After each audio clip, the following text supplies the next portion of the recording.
I've been asked a question about gathering wild edibles, and once again, we'll go over this. Now, gathering wild edibles, you need to be sure of where the water is that's going to that wild edible is coming from.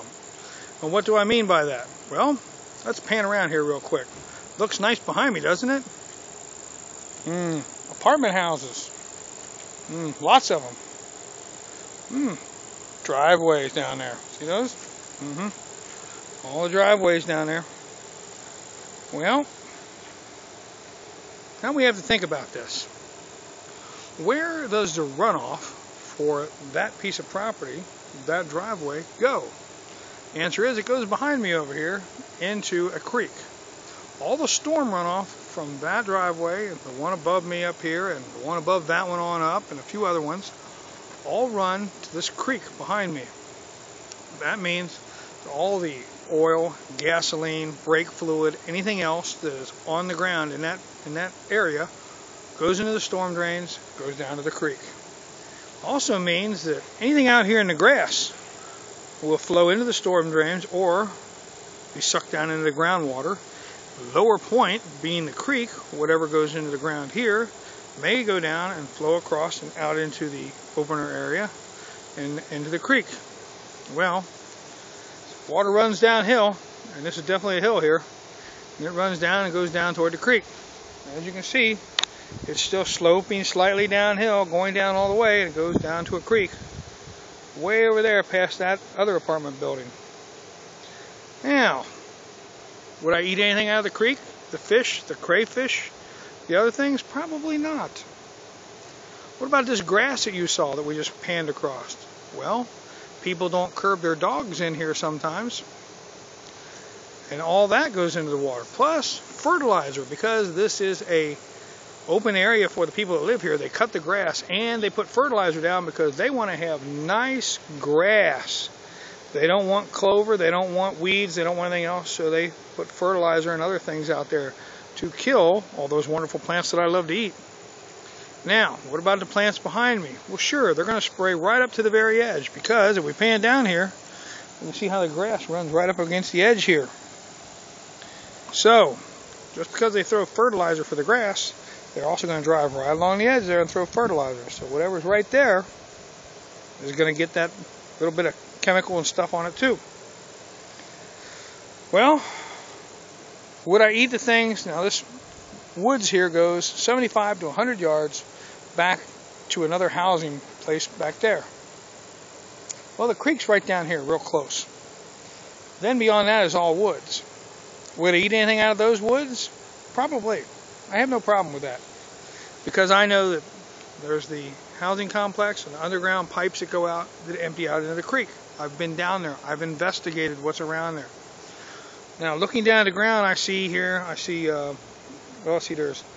narrow-leaf plantain, there's broad-leaf plantain. Over there is some wild strawberry.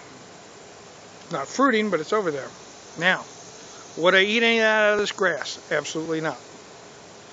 What about the trees back here? Well, some of these trees are edible.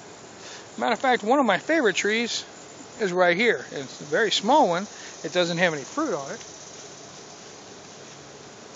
Not this one, but this with the large leaves that you can see here is one of my favorite ones. Now,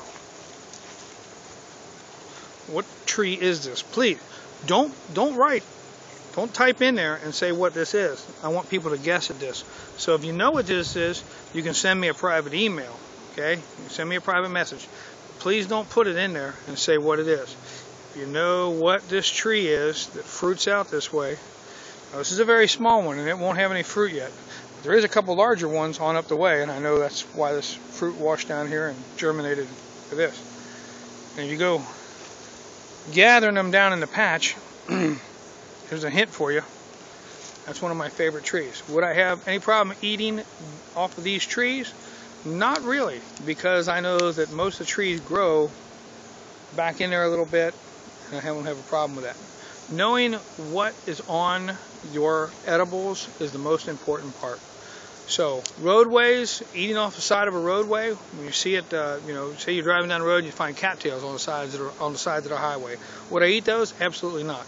Everything off the roadway washes down into the ditch. That's where the cattails are. What is down there off the roadway that you see?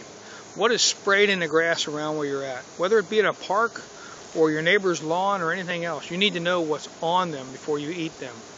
Consider everything as infected or everything with something on it before you eat it, so you know what you're going to do. Some things can wash off, some things don't. Some plants thrive on the ground and suck up into them like cattails. So whatever the nasty water is that cattails are living in, they do help filter the water, but they draw that material into themselves. So you have to be careful what you're eating.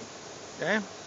Same with fruiting plants, same with, there's some wonderful wild grapes growing up here. I would have no problem eating them because I know where the plant starts at and where it's grown through and over from. But you have to find out those things. You have to do your homework on wild edible. You just can't say I'm going down to the local park and gather walnuts because you don't know what's been sprayed on that tree, in that tree, around that tree, or anything else. And they're probably safe to eat. I'm just saying you need to understand these things before you go out and gather them.